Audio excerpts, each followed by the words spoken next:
इस नए चैप्टर शुरू कर रहे हैं उसके इंटेक्स क्वेश्चन। तो पहला क्वेश्चन आपके सामने है, which of the following has more inertia.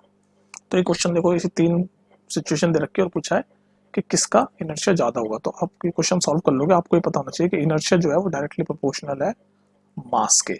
मतलब जो चीज हैवी है उसका इनर्शिया ज्यादा होगा, क्योंकि डायरेक्टली प्रोपोर्शनल ना। अब देखते जाओ, फर्स्ट में कह रहा है rubber ball and a stone of same size. तो स्टोन हैवी होगा, तो किसका इनर्शिया ज्यादा होगा? स्टोन का। चलो सेकंड क्वेश्चन देखो, बाइसाइकिल और ट्रेन, किसका इनर्शिया मोर है? कौन हैवी है ज्यादा? ट्रेन। तो ट्रेन का इनर्शिया ज्यादा होगा। ए 5 rupee coin and a 1 rupee coin, कौन सा सिक्का भारी होता है? 5 रुपी कॉइन। तो 5 रुपी कॉइन का इनर्शिया ज्यादा होगा। क्यों ज्यादा होगा? क्योंकि मैं आपको ये बता चुका हूँ कि इनर्शिया जो होता है वो डायरेक्टली प्रोपोर्शनल होता है मास के। जो भी ऑब्जेक्ट हैवी है उसका इनर्शिया ज्यादा होगा। और इनर्शिया क्या होता है? Inertia is a tendency to resist a change in their state of rest और मोशन। मतलब अगर कोई वो रेस्ट पे तो रेस्ट पे रहना चाहेगा, मोशन पे तो मोशन में रहना चाहेगा। चलिए इस क्वेश्चन नंबर सेकंड देखें। ये बड़ा अटपटा सा क्वेश्चन है। क्वेश्चन देखो क्या है इसमें। इसमें कह रहा है try to identify the number of times the velocity of a ball changes. तो number of times velocity of a ball changes ये पूछ रहा है हमसे। तो भाई उतनी बार velocity of a ball change होगी जितनी बार बॉल पे फोर्स लगाई गई होगी। तो देख लेते हैं कितनी बार बॉल पे फोर्स लगाई गई होगी। ठीक है, तो कितनी बार फोर्स लगी उतनी बार वेलोसिटी चेंज होगी। तो फुटबॉलर किक्स द बॉल, तो एक बार यहाँ फोर्स लग गई तो वेलोसिटी चेंज होगी। हु किक्स द बॉल, एक फुटबॉलर ने बॉल फेंकी अपने प्लेयर को, फिर उसने भी बॉल फेंकी टुवर्ड्स द गोल, तो यहाँ 2 बार हो गई। 1 टाइम 2 टाइम वेलोसिटी चेंज हो गई। उसके बाद the goal keeper for opposite action collect, तो यहाँ पर भी बॉल वेलोसिटी फोर्स लगेगी। क्यों? क्योंकि यहाँ से फोर्स से बॉल आ रही है तो यहाँ वेलोसिटी जीरो हो जाएगी। वेलोसिटी चेंज हो रही है ना यहाँ पर, क्योंकि रोकी उसने, रोक के फोर्स फोर्स लगी ना रोकने में भी, रोकी। फिर उसके बाद उसने भी किक किया, तो टोटल 1 2 3 4 यानी 4 बार वेलोसिटी चेंज हुई। और ये वेलोसिटी कब चेंज हो रही है? जब जब फोर्स लगेगी तब तक वेलोसिटी चेंज होगी, क्योंकि force is directly proportional to rate of change in momentum. चलिए क्वेश्चन नंबर 3 देखते हैं। क्वेश्चन नंबर 3 कह रहा है explain why some of the leaves may get detach from a tree if we vigorously shake it branch. तो जब हम branch को हिलाते हैं पेड़ की, तो क्यों कुछ पत्तियां नीचे गिर जाती है? तो देखो इनर्शिया की वजह से ही होता है। तो इनर्शिया आपको पता होना चाहिए, 2 तरह की होती है, inertia at rest, inertia of rest और inertia of motion.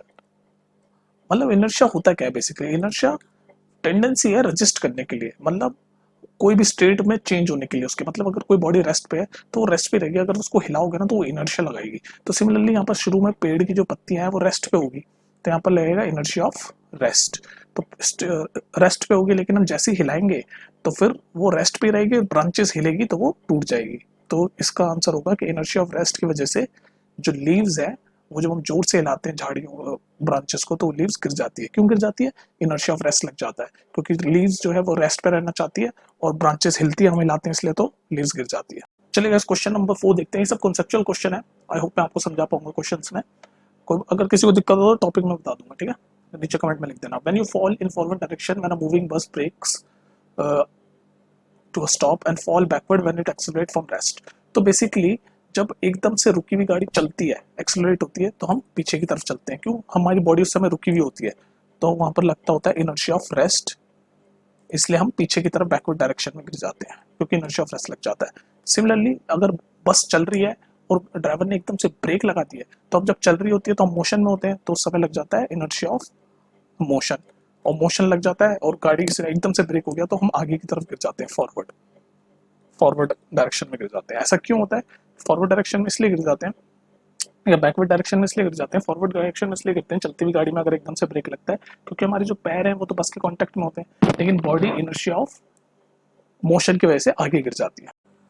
Okay, question number 5 देखते हैं। If action is always equal to the reaction then explain how horse can pull a cart. तो action is always equal to the reaction, ये law third है, Newton law third है। ठीक है, तो basically question क्या कह रहा है कि ये हॉर्स है, ठीक है, और ये कार्ट है, ठीक है, इसके व्हील लगे। तो ये कह रहे हैं कि अगर action is always equal to the reaction है तो ये घोड़ा ऐसे आगे क्यों जा रहा है? तो बेसिकली होता क्या है, जब घोड़ा चल रहा होता है तो बैकवर्ड डायरेक्शन में फोर्स लगाता है। ऐसे चल रहा है तो बैकवर्ड, ऐसे पैर उसके पीछे बैकवर्ड डायरेक्शन में फोर्स लगाता है।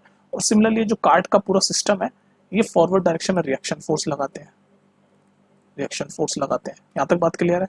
अगर ये रिएक्शन फोर्स फ्रिक्शन फोर्स, ये वाली जो फोर्स लग रही है इससे ज्यादा हो जाती है तो घोड़ा आगे निकल जाता है।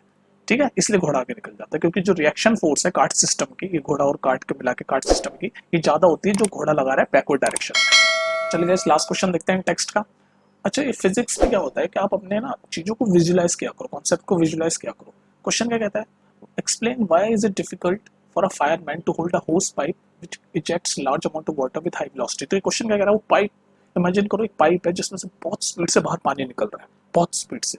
तो क्यों ऐसे पानी, जब इमेजिन करो तो बहुत स्पीड से पानी निकलता है तो पाइप एकदम जोर से हिल जाता है और उसको पकड़ना मुश्किल हो जाता है ना। तो ये ऐसा क्यों होता है, क्योंकि जैसे मान लो ये आपका पाइप है, तो इसमें से ये जो पानी निकल रहा है ना, इसकी फोर्स बहुत ज़्यादा होगी, पर जितनी फोर्स बाहर निकलने की होगी उतनी फोर्स से बैकवर्ड डायरेक्शन में एक और रिएक्शन फोर्स लग रही होगी। ठीक है, बैकवर्ड डायरेक्शन में क्यों, क्योंकि न्यूटन्स थर्ड लॉ हमारा यही कहता है, every action is equal N opposite reaction. तो बहुत तेजी से फोर्स से पानी बाहर आ रहा है और साथ में उस बैकवर्ड डायरेक्शन में रिएक्शन फोर्स लग रही है। तो इस बैकवर्ड डायरेक्शन के रिएक्शन फोर्स की वजह से वो जो पाइप है उसको स्थिर तरीके से पकड़ने में मुश्किल हो रही है।